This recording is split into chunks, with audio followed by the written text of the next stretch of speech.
ശരീരമില്ലാതെ സ്വർഗത്തിൽ പ്രവേശിക്കാൻ കഴിയില്ല. ദ്രവീഡിയൻ സംസ്കാരത്തിൽ വളർന്ന ജനവിഭാഗത്തിന് അവയവദാനത്തെ പറ്റിയുള്ള ചിന്താഗതിയാണിത്. അവയവദാനത്തിൽ ഇപ്പോൾ മറ്റ് സംസ്ഥാനങ്ങളെ അപേക്ഷിച്ച് മുൻപന്തിൽ നിൽക്കുന്ന സംസ്ഥാനമാണ് തമിഴ്നാട്. ഈ പുണ്യപ്രവർത്തിക്ക് അവിടെ പേരുകേട്ട മറ്റൊരു മനുഷ്യനുമുണ്ട്.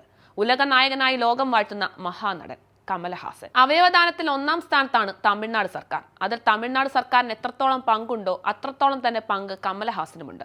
എന്റെ ശരീരത്തിൽ 15 മീറ്റർ തോലുണ്ട്. അതുപയോഗിച്ച് 7 കുഷ്ഠരോഗികൾക്ക് ചെരുപ്പ് തയ്ച്ചാൽ അതാണ് എന്റെ സ്വർഗം. തന്റെ ശരീരം ദാനം ചെയ്തതിനു പിന്നാലെ ദീർഘദൃഷ്ടിയുള്ള ഈ മനുഷ്യൻ പറഞ്ഞ വാക്കുകൾ അവയവദാന രംഗത്ത് ചെലുത്തിയ സ്വാധീനം ചെറുതൊന്നുമല്ല.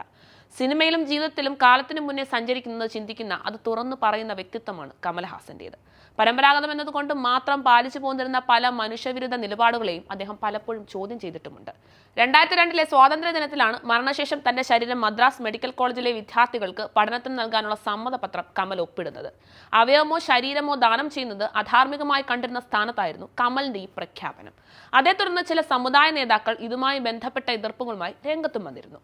ശരീരമില്ലാതെ സ്വർഗത്തിൽ പ്രവേശിക്കാൻ കഴിയില്ല എന്നതായിരുന്നു അവർ മുന്നോട്ട് വെച്ച പ്രധാന കാരണം. എന്നാൽ തനിക്കെതിരെ വന്ന ആ എതിർപ്പുകളോടൊന്നും പ്രതികരിക്കാൻ കമൽ തയ്യാറായിരുന്നില്ല. ശരീരമോ അവയവമോ ദാനം ചെയ്യാൻ കമൽ പ്രോത്സാഹിപ്പിച്ചുകൊണ്ടേയിരുന്നു.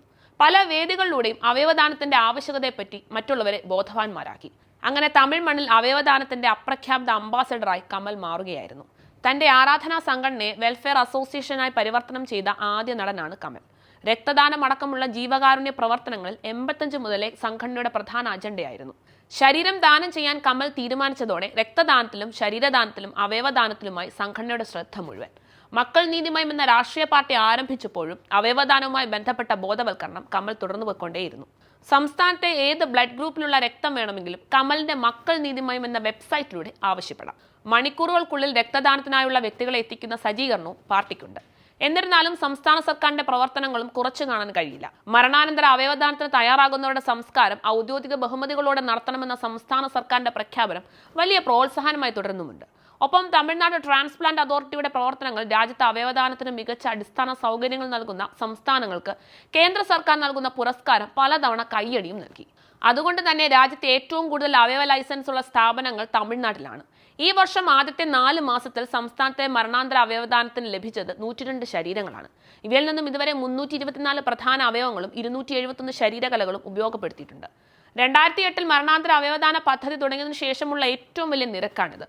മരണാന്തരം അവയവദാനം നടത്തുന്നവരുടെ സംസ്കാരം ഔദ്യോഗിക ബഹുമതികളോടെ നടത്താനാണ് സംസ്ഥാന സർക്കാർ തീരുമാനിച്ച ശേഷം അവയവദാനത്തിൽ സന്നദ്ധമായവരുടെ എണ്ണത്തിൽ വലിയ വർധനമാണ് രേഖപ്പെടുത്തിയിരിക്കുന്നത്.